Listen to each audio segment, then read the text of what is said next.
Hello, everyone. This is Orlando from My Collector's Dream. And I've been thinking about the hobby, the way it's going right now, and the prices of boxes, and the kids getting involved in the hobby, and what's going on overall. And as the box prices for the new products are extremely expensive. The kids nowadays, you just see them with their with their whatever they call it, the Pelican cases, and with all these shiny, glossy stuff in there. I mean, you see kids, I see them at the card shows, 14, 15, 16 years old, and they're basically just going after a lot of the shiny, cards and inserts and all that, and their hobby is buying and selling. I see these guys come up to the table and try to sell their cards to dealers, and of course, dealers tell them, "Oh, that prices have gone down," or whatever, and they really haven't gotten involved in collecting, in my opinion, as they used to be in the past. So I'm going to talk a little bit about that, and maybe throw out some ideas here to tops and fanatics, and see if maybe we can get the kids involved. And one of the things that really worries me is getting the kids, to go back and really learn about baseball and baseball history, or specifically I'm talking baseball. You can go back to football and basketball, but as far as baseball, if you talk to the young kids nowadays, they know Otani and Judge and some of the newer players, but they really don't know much about the old guys, and that's where I think that collecting takes place, when you go back and study history and learn about history. And I think that's gone now with some of these new kids that are coming into the hobby. They're looking for the big hits. They're looking for something that they can make money on. And they're not learning about the history of the game. And I think we need to go back to that. And at one point, back in the 80s, Topps really tried some of that, and they tried reaching out to the kids. They tried making products inexpensive. And one of the products they came out with was this Topps Kids. And, I'd like to see them go back and do cards like this, sell them for cheap. These are base cards, you can print these up for, 5 cents a piece or less by Topps. You can sell packs of these things for, $1. I think $1 nowadays would be something a kid could go in and buy a few packs for $5 instead of one pack for, $10 or whatever the packs cost now. So I think that Topps needs to go back. Let's go back and look at some of these things that I think they could do for the kids. And cards like this would encourage kids to collect not just the newer players. They can have the Judge and they can have Otani and stuff, but they would be really cool things for the younger kids to get involved. And you can see some of the things that it has there, how cool it showed the cards, and talked a little bit about the players. The Wizard of Oz is the Aussie card, and you'd have fun box with fun facts in there and their stats, and I think that you could not only do that, they can do cards like special inserts like this, which was like a glow-in-the-dark type card, which they did back in the past. And these are blank back, but these, just fun stuff for the kids. And these will glow in the dark if you shut the light out.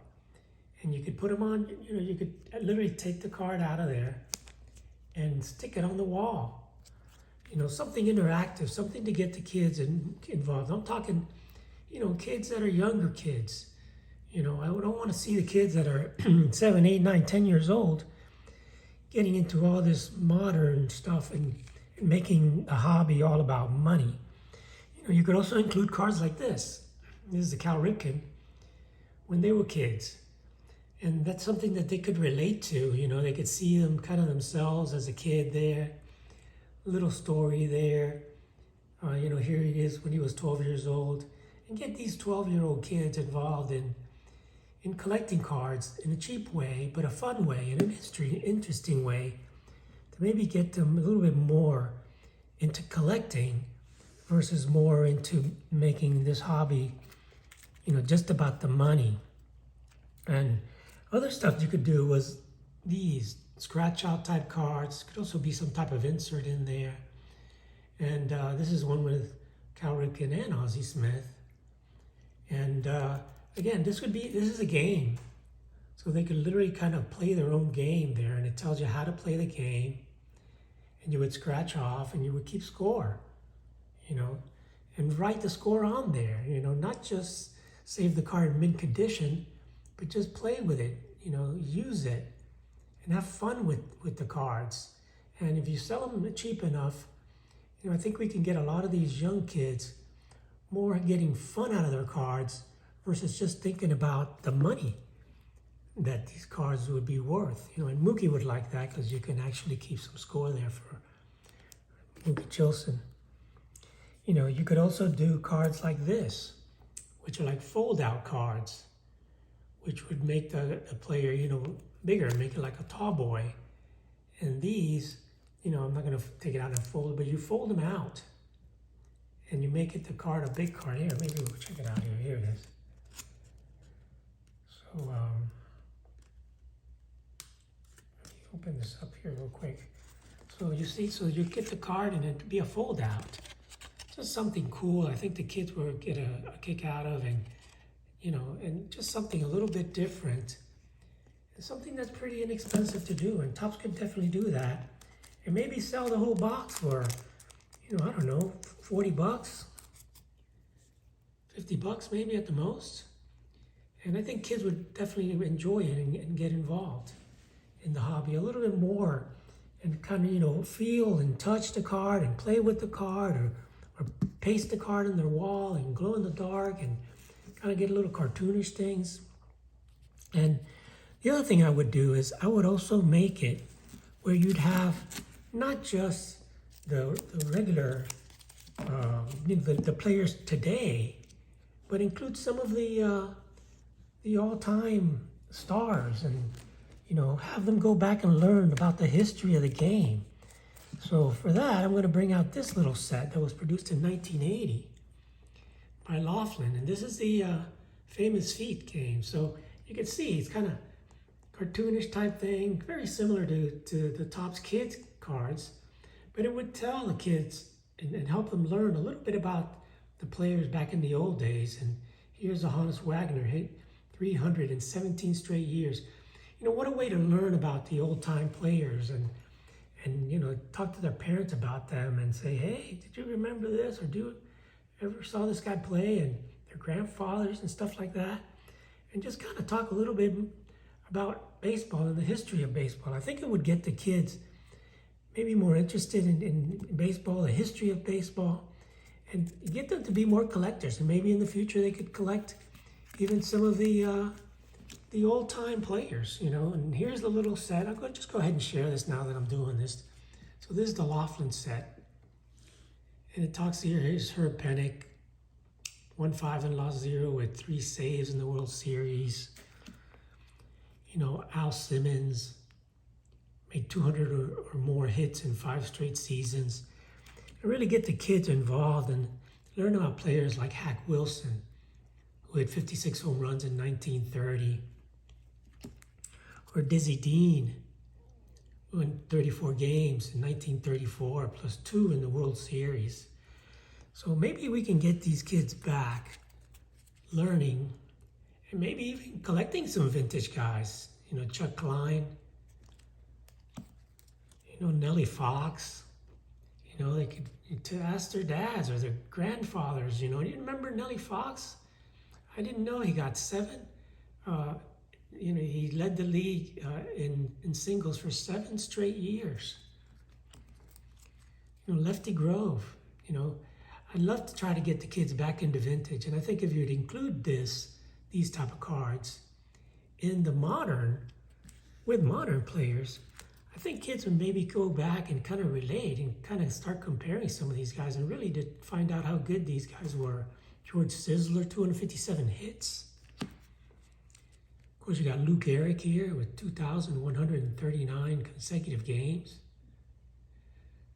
So I think this would be really interesting. And these are really cheap cards to make. I mean, you could see, now these are literally blank backs, but you know, you could put some more stats in the back, some things that kids would love to learn about. Rube Waddell, 10 games in 1 month. I mean, things that I think could get the kids back involved and maybe getting into vintage at one point in their future. Max Carey. Here's Thurman Munson. 7 straight World Series for Thurman Munson. Should be in the Hall of Fame. Mel Ott. Batted in 100 or more, batted in 100 or more runs in 8 straight years. I mean, these are records that some of these, you may never see some of this stuff happen again, Doc White, 5 straight shutouts in 1904. Even you may not even know who Doc White is. And I think this is a way to go back and not just, collect these little cards, but learn about the history of the game and learn about some of these old-time players. Of course, Babe Ruth led the American League in homers 12 times.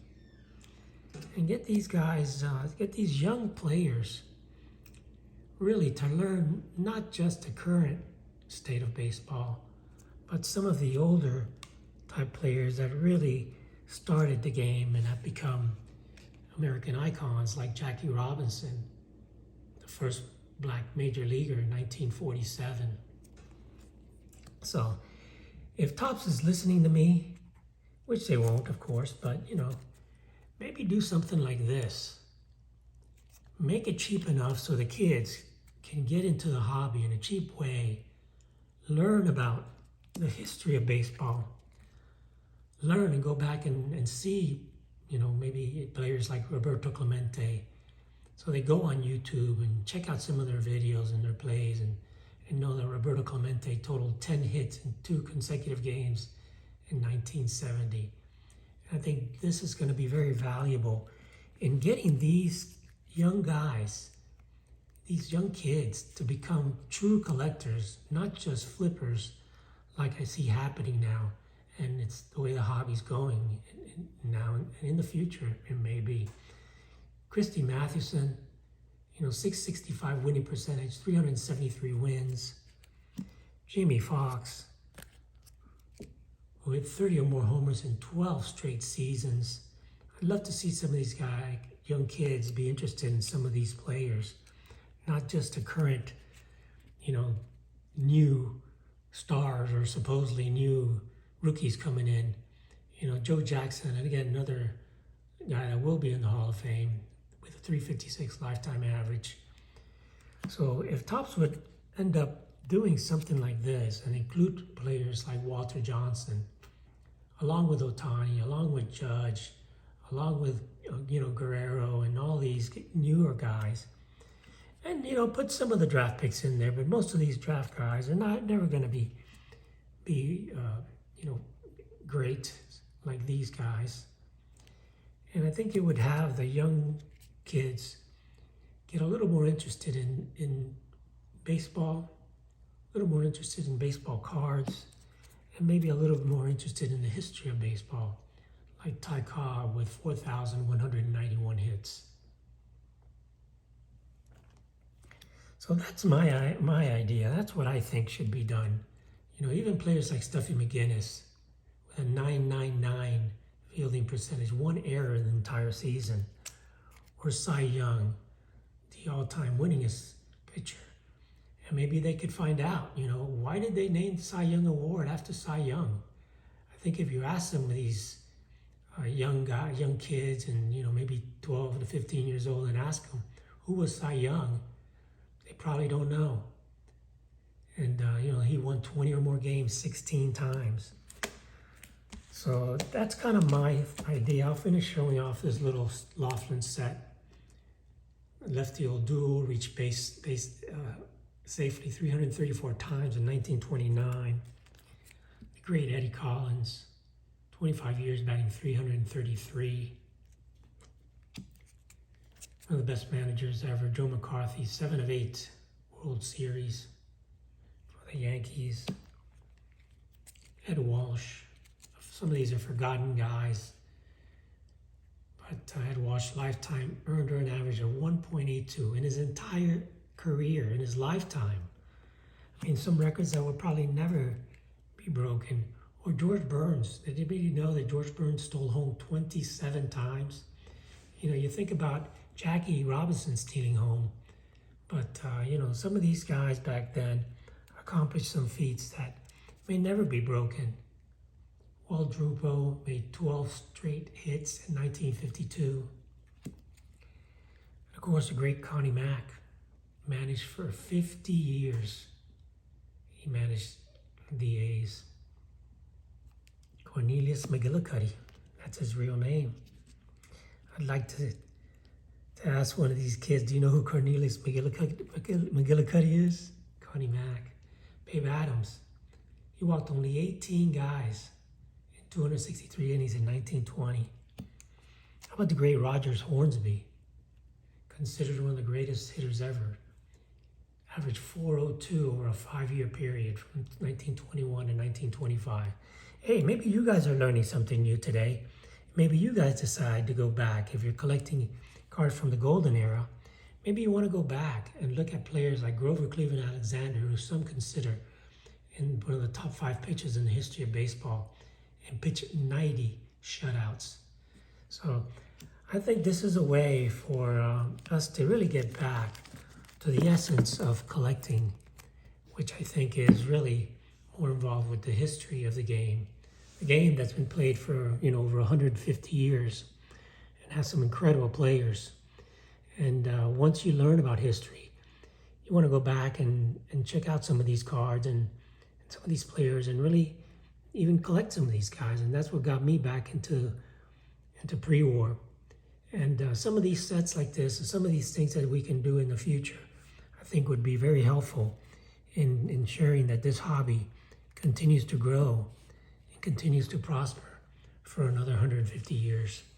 So I wanted to share that with you guys and share that with hopefully Thompson fanatics who are watching this and they learned something here. And maybe they do produce some cards for little kids and get the kids involved, not just in the for the money, but for the love of the game. So thanks for watching, guys. This is Orlando from A Collector's Dream. Have an awesome, awesome day, and I'll catch you on the next one.